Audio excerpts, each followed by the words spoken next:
Hello and स्वागत है आपका डेली क्रिकेट शो में। T20 वर्ल्ड कप में तीन बड़ी टीमों ने खेलकर अपने अपने अंदाज में अब सुपर 8 की तरफ अपनी तैयारी चालू कर चुके हैं। सुपर 8 की अगर हम बात करें तो ग्रुप 1 में India, south Africa, West Indies और जिम्बाब्वे है। ग्रुप 2 में इंग्लैंड, न्यूजीलैंड और श्रीलंका थी और कल के मैच के बाद जो पाकिस्तान और नामीबिया का मुकाबला था उसमें पाकिस्तान ने जीत दर्ज करके अपनी जगह सुपर 8 में बना ली है। सबसे पहले हम बात करेंगे जो कल मुकाबला हुआ था यूएई और साउथ अफ्रीका, जिसमें साउथ अफ्रीका ने 6 विकेटों से जीत पाई। इस मैच के प्रेजेंटेशन में माकरम ने कहा कि जो बेंच पर प्लेयर्स बैठे थे उन्हें भी एक मौका दिया खेलने का और वो काफ़ी खुश हैं कि जिस तरीके से बॉलिंग यूनिट साउथ अफ्रीका का परफॉर्म कर रहा है। फील्डिंग में कुछ कमियां हैं बट उन्होंने कहा कि वो और भी अपनी स्ट्रैटेजी स्ट्रॉन्ग करके आएंगे फील्डिंग को लेके सुपर 8 की तैयारी को मद्देनज़र रखते हुए। आगे हम बात करेंगे पाकिस्तान और नामीबिया की, जिसमें पाकिस्तान ने 102 रनों से जीत गए और बहुत ही ज़बरदस्त पारी उन्होंने खेली। पहले टॉस जीतकर उन्होंने बल्लेबाजी की और 199 रन्स बनाए। साहिबजादा फरहान ने नाबाद 100 रनों की बहुत ही शानदार पारी खेली। साथ में शादाब खान और कप्तान सलमान अली आगा खान का भी ज़बरदस्त योगदान रहा। आगे बढ़ेंगे, हम बात करेंगे इंडिया और नेदरलैंड्स की, जहां पर इंडिया ने 17 रनों से जीत हासिल की। अभिषेक शर्मा की अगर हम बात करें तो टोटल 7 इनिंग्स उन्होंने खेली है और 5 बार वो 0 पर आउट हो गए हैं। अब आगे बढ़ते हुए क्या अभिषेक शर्मा सुपर 8 में खेलने के लिए तैयार है? किस माइंडसेट में होंगे? क्या उन्हें कंसीडर किया जाएगा या संजू सैमसन को आगे लेके आएगा? हालांकि संजू सैमसन को भी कुछ मौके दिए गए थे बट अब डिसाइड करना होगा कि क्या अभिषेक शर्मा आगे आएंगे या संजू सैमसन को भी मौका दिया जाएगा। अगर हम बॉलिंग की बात करें तो वरुण चक्रवर्ती फ़िलहाल टॉप पर है, उन्होंने 9 विकेट्स अपने नाम की है, फॉलोड बाय अक्षर पटेल। हालांकि अक्षर पटेल ने एक मैच कम खेला था। हार्दिक पांड्या एंड जसप्रीत बुमराह। कल के मैच पे बहुत ही ज़बरदस्त योगदान रहा शिवम दुबे और हार्दिक पांड्या के पार्टनरशिप का। आगे भी और खबरों के लिए हमारे साथ बने रहिए। आज के हमारे शो में हमारे साथ जुड़े हैं शनीर सिद्दीकी जो इंटरनेशनल स्पोर्ट्स जर्नलिस्ट है एंड मिस्टर असदुल्ला खान जो farmer Afghanistan player and coach रह चुके हैं। शनीर जी, जैसे कि अभी सारी टीमों ने अपने अपने अंदाज से जीत दर्ज कर ली है और सुपर 8 की भी टीमें अभी तय हो चुकी है कल पाकिस्तान और नामीबिया के मैच के बाद। सुपर 8 के बारे में आपको क्या लगता है, कौन सी टीम क्या स्ट्रैटेजीज लेके आएगी? एंड फिर हम बात करेंगे एसोसिएट नेशंस पर। असद सर, उसके पहले हम एक थोड़ा सा अपने व्यूअर्स को एक रैपअप दे दें क्योंकि 7 फरवरी को ये टूर्नामेंट शुरू हुआ था और आज हम ऑलमोस्ट मिड फेज में आ गया है टूर्नामेंट अपने। तो अब तक कुल 36 मैचेस इसमें हो चुके हैं और 19 मैचेस और खेले जाएंगे और इंक्लूडिंग फाइनल और सेमीफाइनल्स के साथ। 2 फरवरी से सुपर 8 के 21 फरवरी से माय मिस्टेक 21 फरवरी से सुपर 8 शुरू होगा। सुपर 8 में 12 मैच खेले जाएंगे। हर ग्रुप जो है वो 6-6 मैच खेलेगा। ग्रुप ए ऑलरेडी डिसाइड है, India, West Indies, Zimbabwe, south Africa. Group 2 जो है वो श्रीलंका, पाकिस्तान, इंग्लैंड और न्यूजीलैंड डिसाइड है। दोनों ग्रुप में 6-6 मैचेस होंगे आपस में। उसके बाद जो 2 की टॉप टीमें होंगी वो जाएंगी सेमीफाइनल के लिए। पहला मैच जो है वो है न्यूजीलैंड वर्सेस पाकिस्तान 21 फरवरी को। न्यूजीलैंड और पाकिस्तान दोनों इस मैच को आप कैसे देखते हैं? क्योंकि न्यूजीलैंड ने ऑलमोस्ट सारे मैचेस में अच्छा किया, पाकिस्तान गिरते पड़ते पहुंचा। जी बिल्कुल, यहाँ पे मैं ये कहूँगा कि जो प्रिपरेशन करके आया है New Zealand it is very very good. इस बार पहले की तरह न्यूजीलैंड हमेशा ही अच्छा परफॉर्म करता है वर्ल्ड कप में। और पाकिस्तान की मैं टीम की ये बात करूँगा कि इस बार वो वैसी प्रिपरेशन नहीं रही है, टीम कॉम्बिनेशन नहीं बन रहा है, कौन ऊपर जाएगा बैटिंग के लिए, कौन नीचे आएगा, किसी पर कोई ट्रस्ट नहीं है। कल हमने अगर वो पवेलियन में भी देखा, वहाँ पे भी बाबर आजम को पैड कराया बैठा ही रहा तो दूसरे प्लेयर्स को भेजा। तो ये एक अनसर्टेंसी होती है टीम में और बिलीव कम हो जाता है कोचेस का, कैप्टन्स का, प्लेयर्स पे, एक दूसरे पे। तो ये इन्वायरमेंट बड़ा ही डेंजरस है। सही है, पाकिस्तान की टीम फुल मेंबर है, एक आसान ग्रुप था, दूसरे राउंड में पहुंच गया, लेकिन यहाँ पे उनके लिए काफ़ी डिफ़िकल्ट होने वाला है। डिफ़िकल्ट होने वाला है, लेकिन ओवरऑल अभी तक की इस जर्नी में जो है ये टूर्नामेंट बहुत उतार चढ़ाव के साथ चलता रहा। बहुत सारे जो है मैचेस ऐसे हुए जिन्होंने एसोसिएट नेशंस को एक अलग आइडेंटिटी दिया। इनफैक्ट जो पहला मैच था न्यूजीलैंड और पाकिस्तान का, पाकिस्तान 20वीं ओवर में जाके उस मैच को जीत पाया था। True. बिल्कुल मतलब ऐसा लगा था कि अब मैच फंस गया। फिर एक मैच हुआ इंग्लैंड और नेपाल का। नेपाल ने तो मतलब इंग्लैंड को ऐसा चोक किया था उसमें, मैच एक गेंद और चाहिए थी, 4 रन से कुल मिला के इंग्लैंड जीत पाया। हाँ। जबकि स्कोर अच्छा खासा किया था इंग्लैंड ने, 184 का स्कोर ये किया था। ये वाला नेपाल गेम 180 नेपाल अपने हिस्ट्री में याद रखेगा, आखिरी गेंद तक जो है नेपाल ने जो मैच को खींचा था। फिर साउथ अफ्रीका अफगानिस्तान का ऐसा मैच था जिसने हिस्ट्री बना दिया। 2-2 सुपर ओवर हुए थे पहली बार T20 वर्ल्ड कप में, और दैट वाज अ मैच जहाँ पे अफगानिस्तान ने थोड़ी सी चूक कर दी, वरना शायद इस पूरे ग्रुप का इक्वेशन चेंज हो गया होता। बिल्कुल सही बोल है रहे ना? हैं, बिल्कुल क्योंकि सही। एक 187 बनाए थे साउथ अफ्रीका ने, अफगानिस्तान ने अचीव कर लिया। फिर 19 बनाए सुपर ओवर में, वो साउथ अफ्रीका ने अचीव कर लिया। फिर 24 के अगेंस्ट में वो 20 रन नहीं बना पाए बस, है ना। फिर जो सबसे इंटरेस्टिंग मैच हुआ जिसने इतिहास बना दिया ऑस्ट्रेलिया के लिए, वो था जिम्बाब्वे वर्सेस ऑस्ट्रेलिया का मैच, जो मतलब 169 बनाए थे सिर्फ जिम्बाब्वे ने। ऑस्ट्रेलिया ऐसी बैटिंग लाइनअप के लिए वो कुछ भी नहीं था, मगर ऑस्ट्रेलिया 146 पे ऑल आउट हो गई, और वहाँ से जो ऑस्ट्रेलिया नीचे गई तो फिर वो नीचे ही जल्दी चली गई। फिर वो कम बैक नहीं कर पाई इस टूर्नामेंट में, और उसमें जो है सबसे ज़्यादा साथ दिया जिम्बाब्वे आइलैंड की बारिश ने। अभी तक इस टूर्नामेंट में बारिश नहीं हुई, लेकिन उसी दिन बारिश हुई जिसने ऑस्ट्रेलिया को कुछ चाहिए था इस मैच का रिजल्ट। बारिश हो गई, एक मैच आयरलैंड जिम्बाब्वे ने बांट लिए, और जिम्बाब्वे जो है वो ऑटोमेटिकली 5 पॉइंट के साथ सुपर 8 में क्वालिफाई कर गया। तो वो एक बहुत इंटरेस्टिंग। फिर कल एक मैच हुआ पाकिस्तान वर्सेस नामीबिया का, जो पाकिस्तान के लिए जीतना ज़रूरी था। आसान मैच था लेकिन जीतना ज़रूरी था, जिसको पाकिस्तान ने अच्छे से जीत लिया। तो सर 2 चीज़ें हुई इस मैच में, एक तो जिम्बाब्वे का ऑस्ट्रेलिया को हराना, ये पूरा टर्निंग पॉइंट कहा जाएगा इस अभी तक के इस टूर्नामेंट का। देखिए बिल्कुल बड़ी टीम, बहुत बड़ी टीम को हराया उन्होंने। जिम्बाब्वे ने जो प्रेपरेशन किया पहले से, जो वो इस टीम के बारे में सोच के आए थे, जो मैंने सिकंदर रज़ा उनके कैप्टन की बातें सुनी कि उनका फर्स्ट गोल था कि वो सुपर 8 तक पहुंचे किसी ना किसी तरीके से, तो वो उन्होंने अचीव कर लिया, सुपर 8 अचीव कर लिया। हाँ। बिल्कुल। तो देखिए किस्मत भी उन्हीं का साथ देती है जो बहादुर होते हैं, और जो मेहनत करते हैं। ये देखिए क्रिकेट नाम का नाम नहीं है। क्रिकेट में जो मेहनत करेगा, जिस दिन वो मेहनत करेगा, जिस दिन वो परफॉर्म करेगा, चाहे वो बड़ी टीम है चाहे वो छोटी टीम है, खासकर T20 क्रिकेट में, क्योंकि यहाँ पे कम बैक का टाइम कम होता है। अगर आप वनडे और टेस्ट को देख लें, वो test match session to session होता है कि एक सेशन उसका अच्छा निकल गया, आपके पास गुंजाइश होती है, आपके पास एग्जैक्टली आपके पास गुंजाइश है। लेकिन अगर T20 में आप थोड़ा सा आगे ज़्यादा निकल गए तो फिर कम बैक करना बहुत ही मुश्किल हो जाता है। ये बात तो सही है। हर ओवर जो है वो एक बिल्कुल नई स्ट्रेटजी के साथ आता है। बिल्कुल। एसोसिएट कंट्रीज देखिए, एसोसिएट कंट्रीज जो हैं वो क्वालिफाइंग राउंड्स खेल के आती हैं, वो वेल प्रिपेयर्ड हो जाती हैं वहाँ पे, क्योंकि उनके काफ़ी सारे मैचेस होते हैं वर्ल्ड कप से पहले जिसको वो क्वालिफाइंग राउंड खेलते हैं, क्योंकि इनको फुल मेंबर्स के साथ मैचेस नहीं मिलते हैं। लेकिन क्वालिफाइंग राउंड्स खेलते खेलते एक तो उनका विनिंग कॉम्बिनेशन बन जाता है एसोसिएट के अगेंस्ट, लेकिन वही विनिंग कॉम्बिनेशन लेकर ये लोग वर्ल्ड कप में आते हैं। उनके पास अच्छी प्रैक्टिस होती है और एक एम होता है कि 1-2 मैच जीते जाएं वर्ल्ड कप में। हाँ, ताकि अपनी एक पहचान बनाई जा सके। पहचान बनाई जा सके, हाँ। क्योंकि हर टीम को अपनी पहचान बनानी है, क्योंकि अगर वो पहचान नहीं बनाएंगे तो आईसीसी की रैंकिंग में भी पीछे रह जाएंगे, स्पॉन्सर्स भी नहीं आएंगे, क्योंकि स्पॉन्सर्स भी उन्हीं पे इन्वेस्टमेंट करते हैं कि जो जिनमें कुछ पोटेंशियल हो। अगले सेगमेंट में हम इस पर डिटेल में बात करेंगे कि एसोसिएट नेशंस को डेवलप कैसे करता है आईसीसी, उसका प्लान क्या है, उसके क्या मतलब प्रोग्राम्स चल रहे हैं, और नेशंस कैसे सपोर्ट करते हैं आईसीसी को और पूरे क्रिकेट को ओवरऑल। एक चीज़ इंपॉर्टेंट है, यहाँ पे अभी तक जितने मैचेस हो चुके हैं उसमें जो सबसे ज़्यादा स्कोर किया है वो साहिबजादा फरहान के 220 रन है। कल उन्होंने अच्छा स्कोर किया तो वो उनके लिए मतलब सपोर्ट में आ गया, तो उन्होंने टैली में वो टॉप पे चले गए हैं। दूसरे नंबर पे जो है वो मार्कराम है साउथ अफ्रीका के, जो सुपर 8 में खेलेंगे, उनके 178 हैं। तीसरे नंबर पे ईशान किशन है 176। तो अभी तीनों बैट्समैन जो है वो अगले राउंड में खेलेंगे, तो ये जो टॉप 3 का नंबर है ये ऊपर नीचे होगा। बट फिलहाल साहिबजादा फरहान जो है वो इस टैली में टॉप पे हैं। सबसे ज़्यादा विकेट्स की अगर बात करें तो यहाँ बड़ा इंटरेस्टिंग फिगर निकल के आता है। शैंगली वैन जो यूएसए के हैं वो अभी तक सबसे ज़्यादा विकेट ले चुके हैं, वो भी मिस्ट्री बॉलर कहे जाते हैं। उनके 13 विकेट हैं, बट अनफॉर्चुनेटली वो टीम बाहर हो चुकी है, तो ये नंबर अब आगे नहीं बढ़ेगा। उसके बाद इंडिया के वरुण चक्रवर्ती आते हैं, उन्होंने अभी तक 9 विकेट लिए हुए हैं। और उसके बाद जो है वो एम लीज आते हैं स्कॉटलैंड के, उनके भी 9 हैं, बट अगेन वही बात है, स्कॉटलैंड बाहर हो चुकी है, तो ये 9 अब इसके आगे नहीं बढ़ेगा। फिर उस्मान तारिक का नाम आता है, उनके 8 विकेट हैं। तो कुल मिला के जो टीमें सुपर 8 में हैं उनमें अभी तक सबसे ज़्यादा विकेट जो है वो वरुण चक्रवर्ती के हैं 9 और उस्मान तारिक के हैं 8।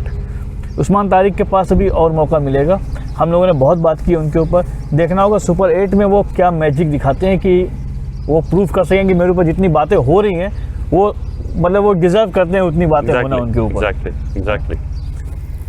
फिर उसके बाद अभी तक जो है 3 सेंचुरीज पड़ी हैं इसमें। ये भी इंटरेस्टिंग फिगर है कि कनाडा से पड़ी है समारा की सेंचुरी, जो समरा उन्होंने 110 रन बनाए थे। फिर दूसरी सेंचुरी जो श्रीलंका ने मारी थी वो निशांका ने ली थी अभी बहुत क्रिटिकल मैच में उन्होंने सेंचुरी किया। फिर पाकिस्तान की साबज़दा फरहान की सेंचुरी है। तो 3 सेंचुरियाँ हैं जिसमें श्रीलंका और पाकिस्तान अभी भी सुपर 8 में है, कनाडा बाहर हो चुका है। फिर अभी तक जो है वो शेफर्ड उन्होंने 5 विकेट लिए हुए हैं और जुनैद सिद्दीकी ने 5 विकेट लिए हैं। जुनैद बाहर हो चुके हैं, शेफर्ड अभी सुपर 8 में और परफॉर्म करेंगे। तो ये अभी तक का आंकड़ा था कि कौन से बैट्समैन और बॉलर्स हैं टॉप 3 हैं अभी तक T20 वर्ल्ड कप में, जिसमें बॉलिंग में आयरनिकली जो है वो 2 बॉलर जो है वो ऐसे हैं जो अब नहीं खेलेंगे। तो मौका होगा वरुण चक्रवर्ती के लिए अपने इस फिगर में एड ऑन करने का और उस्मान तारिक के पास भी। और ईशान किशन के लिए डेफिनेटली 1 सेंचुरी मारी है, हम उम्मीद करते हैं कि आगे वो और सेंचुरी मारे। लेकिन ईशान किशन के अलावा सबसे बड़ी बात है हमारे बैट्समैन ओपनर अभिषेक शर्मा लगातार 0 पे 0 दिए जा रहे हैं। हम उनको खिलाए जा रहे हैं और हम उनको खिलाए जा रहे हैं। हमारा भी यही है कि इस T20 में उन्होंने पूरे 3 मैचेस में स्कोर 0 किया। आप देखिए संजू सैमसन बाहर बैठा हुआ है। देखिए मैं अभी भी इसी पोजीशन में हूँ जैसे कि शायद उनके कोच भी ऐसे ही सोच रहे हों कि और खिलाया जाए, क्योंकि Abhishek very talented, very talented. India team को काफ़ी होप्स हैं। जो डिफरेंस मैं देखता हूँ अभिषेक में और संजू सैमसन में वो है, वो अलग बात है कि वो स्कोर नहीं हो पा रहे हैं वहाँ पे, लेकिन किसी भी बड़ी टीम के अगेंस्ट, किसी भी अच्छी टीम के अगेंस्ट अगर अभिषेक खड़े हो गए तो गेम खत्म। तो वो खड़े नहीं हो पा रहे हैं ना। सवाल तो देखिए, ये तो बैट्समैन 0 पे 0 किए जा रहा है और टीम मैनेजमेंट उसको खिलाया जा रहा है। देखिए उनका जो रोल होता है वो अटैकिंग है। ठीक है, अटैकिंग में आप सब कुछ पॉसिबल है। आप अटैकिंग में दूसरी टीम को भी मार दोगे, खुद भी आउट हो जाओगे। लेकिन ये जो इंडिया को एडवांटेज है वो इनका लॉन्ग बैटिंग लाइनअप है। शायद इसी वजह से उनका लॉन्ग बैटिंग लाइनअप है, जो करेगा अपनी जगह पे वो टीम को लेके जा सकता है। जैसे कि कैप्टन है, वो टीम को बिल्ड करते हैं, वो इनिंग्स को बिल्ड करते हैं, बीच में टीम को बड़ा सहारा देते हैं बीच में। बिल्कुल। आखिर में power hitters, magnificent power hitters. शुरू में अभिषेक जैसे बैट्समैन, ईशान जैसे बैट्समैन, ये लोग अपना शो करते हैं। तो मेरे ख्याल से एक और चांस देना चाहिए। सर मैं इधर एक बात ऐड करना चाहूँगी, कहीं ना कहीं ये युवराज सिंह का इन्फ्लुएंस तो नहीं है कि भले ही ना खेले बट उनको मैनेजमेंट को खिलाना ही है अभिषेक शर्मा को। और दूसरी ओर एक और मैंने आर्टिकल पढ़ा, जो इंडियन बैटिंग कोच है मिस्टर सितांशु कोटक, उन्होंने कहा कि वो अपने साइड से अभिषेक शर्मा पर कोई प्रेशर नहीं डालेंगे और इट्स ओके, अगर वो नहीं अर्न कर पा रहे इट्स ओके। देखिए वो कुछ करके ही तो वर्ल्ड कप में आए हैं ना, हाँ। ऐसे थोड़ी ना आए। जब इतनी उम्मीदें हैं, कुछ करके आए हैं तो ठीक है। बैट्समैन है, फ्लॉप हो जाता है। विराट कोहली था, फ्लॉप हो गया था। बड़े बड़े दुनिया के बैट्समैन, तेंदुलकर ने परफॉर्म नहीं किया, बाहर गए, रेस्ट लिया, लेकिन उनका टीम में रहना ऑपोजिशन के लिए एक बड़ा क्वेश्चन मार्क होता है कि ये को क्या करेंगे। अगर अभिषेक ने स्कोर नहीं किया है, लेकिन फर्स्ट प्रेपरेशन वो अभिषेक के अगेंस्ट ही होती है किसी ऑपोजिशन टीम के लिए। वो थ्रेट रहते हैं, चाहे वो भले आउट हो रहे हैं, लेकिन थ्रेट हैं। पर सवाल ये है ना कि अगर ऐसा किसी और टीम में होता तो हम क्रिटिसिज्म चालू कर देते हैं, है ना, कि उनके यहाँ तो ओपनर परफॉर्म नहीं कर पा रहा है, उसको निकाल के रिप्लेस किया जा सकता है। पाकिस्तान को लेकर हमने बहुत ज़्यादा क्रिटिसिज्म किया। जब अभिषेक की बात आती है तो हम डिफेंड क्यों करते हैं? देखिए वो इस वजह से कि दुनिया में, अब मैं अफगानिस्तान की मिसाल दे देता हूँ कि अगर गुरबज 10 भी 0 करेगा तो गुरबज के अगर टाइप का प्लेयर नहीं है, क्योंकि कॉम्बिनेशन ही हमने ऐसा बनाया, अगर गुरबज के टाइप का प्लेयर, गुरबज के जो जिसका उसका रोल है उस तरह कोई और निभा सकता है, तब मैं उसको रिप्लेस करूंगा। तो अगर हमारे पास तो रिप्लेसमेंट बैठा हुआ है, देखिए वो संजू ने तो बहुत अच्छा परफॉर्म किया पिछले मैचेस में। जी, संजू की वो टाइप ऑफ बैटिंग डिफरेंट है लिटिल बिट, और अभिषेक का डिफरेंट है। अभिषेक ने एक पावरफुल इंपैक्ट भी क्रिएट किया हुआ है अपने उन्होंने एक पावर शो किए हैं काफी। बिल्कुल हम पावर शो कहेंगे, उन्होंने पावर शो किए हैं और थ्रेट्स हैं दूसरी टीम्स को कि इसको क्या करेंगे। देखिए जब आप भले ही वो स्कोर ना करें, लेकिन उनका डर इतना है किसी भी टीम को कि देखिए उस दिन जब वो अनफिट हो गए थे तो हाँ। पूरी दुनिया उन्हीं पे बात कर रही नहीं थी। बात कही थी वापस कब आएंगे वो। जीरो तो अभी हुए ही नहीं थे, हाँ। जीरो अभी हुए ही नहीं थे, लेकिन बात उन्हीं पे चल रही थी। वो कैमरा में वही थे पूरी दुनिया के कि यार वो ठीक हो जाए। इवन पाकिस्तान वो भी सारे प्लान उन्हीं के उस पे कर रहा था। पाकिस्तान का मीडिया देखिए वो उसी पे बात कर रहा था। तो उनका टीम में रहना और स्क्वाड में होना वेरी इंपॉर्टेंट। जरूरी है। इस बीच में कल के मैच में क्या हुआ कि शिवम दुबे ने अपना बल्ला चलाया। हाँ जी, उन्होंने हाँ। अपने हाथ खुले 66 रन बनाए हैं उन्होंने 31 गेंदों में, जो कि अच्छा रहा है इंडिया के लिहाज से, बैटिंग के लिहाज से, कि सारे बैट्समैन धीरे धीरे खुल रहे हैं अलावा अभिषेक शर्मा के। और उम्मीद करते हैं कि अब सुपर 8 आ चुका है और अब अभिषेक 0 नहीं चलेगा। जीरो नहीं अब उसके आगे एक डंडा और 2 0 लगना चाहिए। कल के जो मैचेस थे तीनों, UAE south Africa, UAE will be coming back, अब वापस आएंगे यूएई। साउथ अफ्रीका के बॉलिंग यूनिट के बारे में अगर आप कुछ हाईलाइट करेंगे, और फील्डिंग से माकरम कास काफ़ी खुश नहीं थे, उसके बारे में अगर असद सर आप कुछ हाईलाइट करना चाहें। देखिए अगर हम हिस्ट्री देखें साउथ अफ्रीका की क्रिकेट की, उनका फील्डिंग का मयार पूरी दुनिया ने कॉपी किया है। Jonty Rhodes Rhodes. दुनिया को सिखाया है कि फील्डिंग कैसे की जाती है। फील्डिंग की क्या इंपॉर्टेंस है, हाँ। फिटनेस की क्या इंपॉर्टेंस है। राइट। देखिए ये दो चीज़ें अगर हम पूरी हिस्ट्री उठा के देखें, ये हमने अफ्रीका से ली हैं, साउथ अफ्रीका से ली हैं। अफ्रीका का फिटनेस, अफ्रीका का फील्डिंग, क्योंकि आप अगर फिट नहीं हैं तो आप फील्डिंग नहीं कर सकते।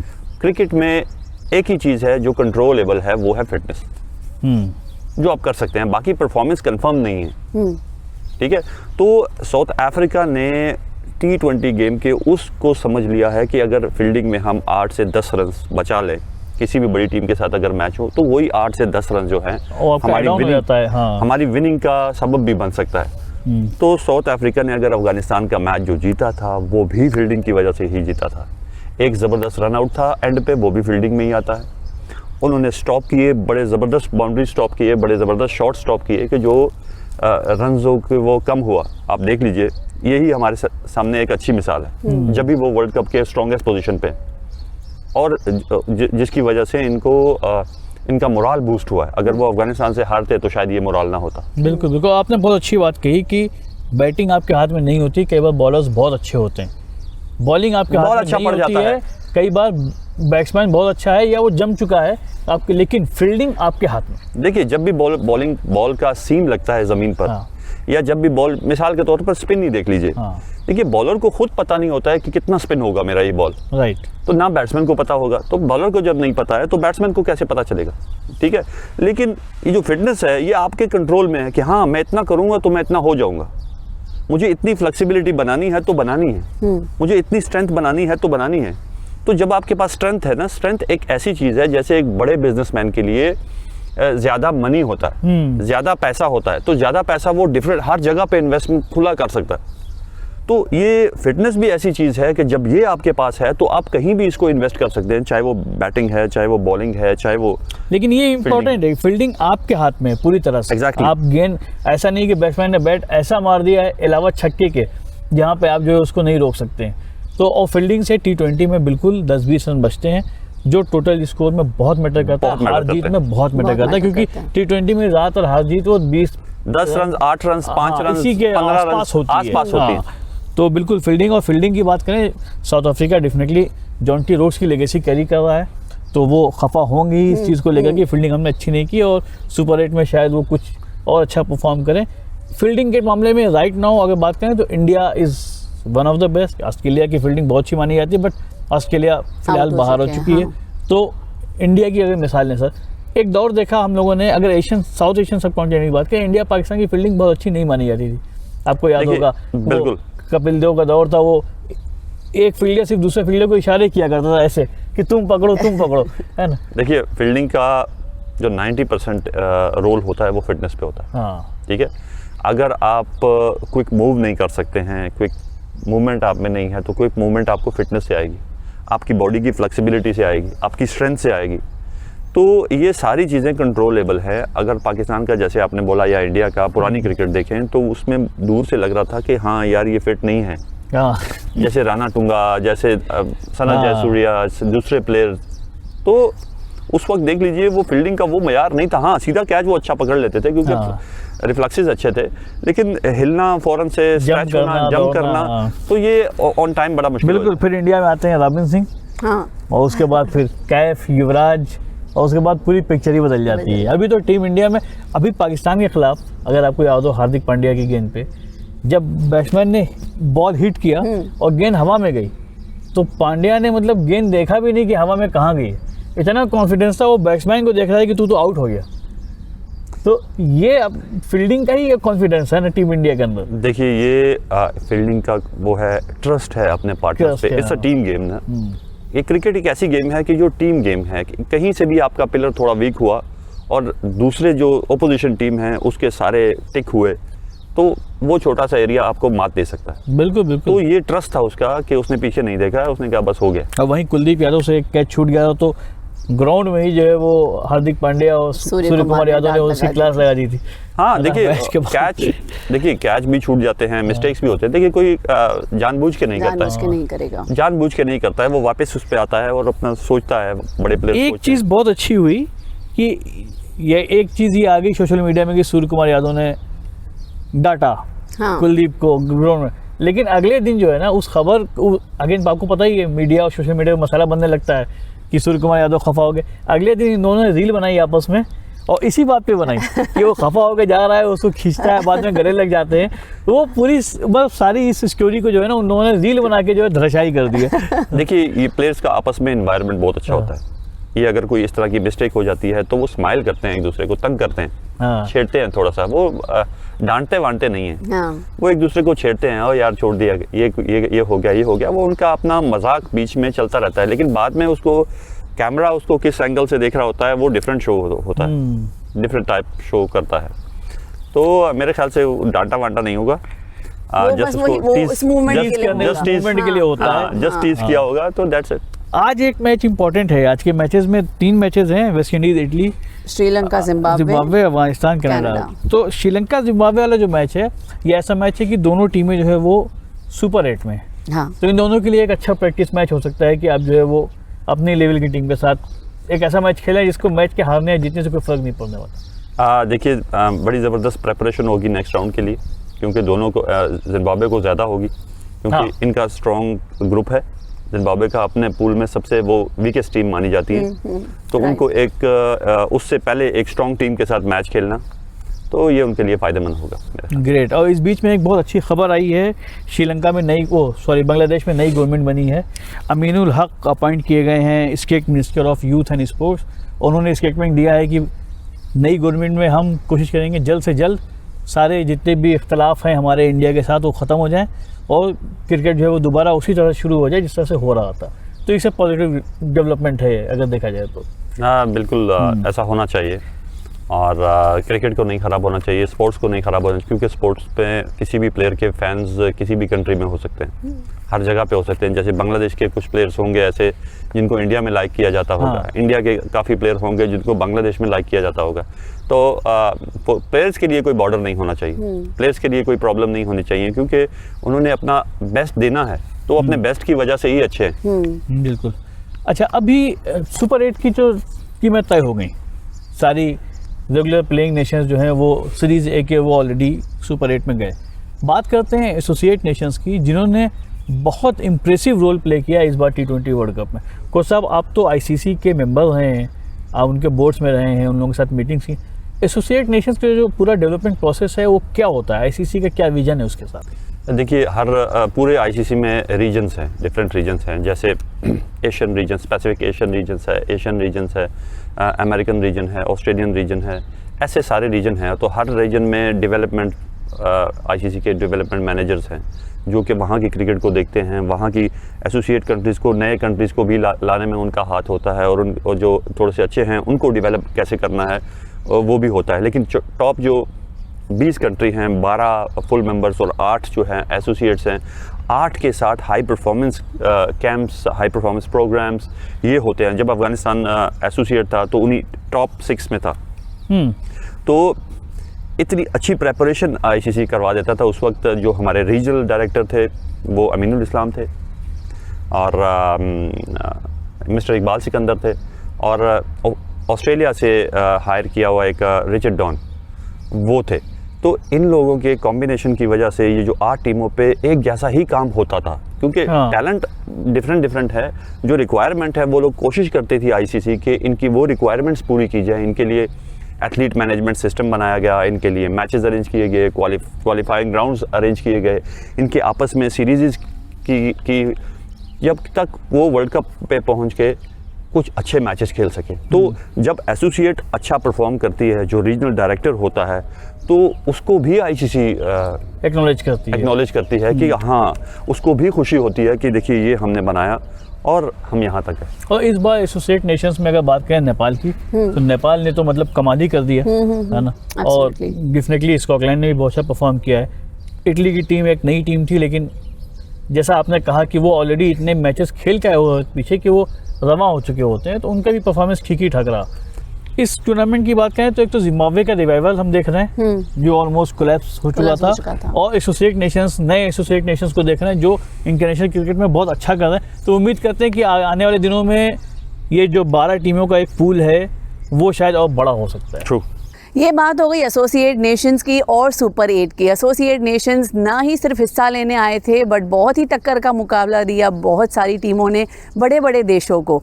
अब सुपर 8 में क्या होगा, कौन सी टीम कौन सी स्ट्रैटेजी के साथ लेके आएगी, कितने रोमांचक होंगे ये सुपर 8 के मैचेस, अभिषेक शर्मा को मौका वापस दिया जाएगा या नहीं दिया जाएगा, संजू सैमसन आगे आएंगे क्या टीम इंडिया के लिए, देखने के लिए बने रहिए हमारे साथ।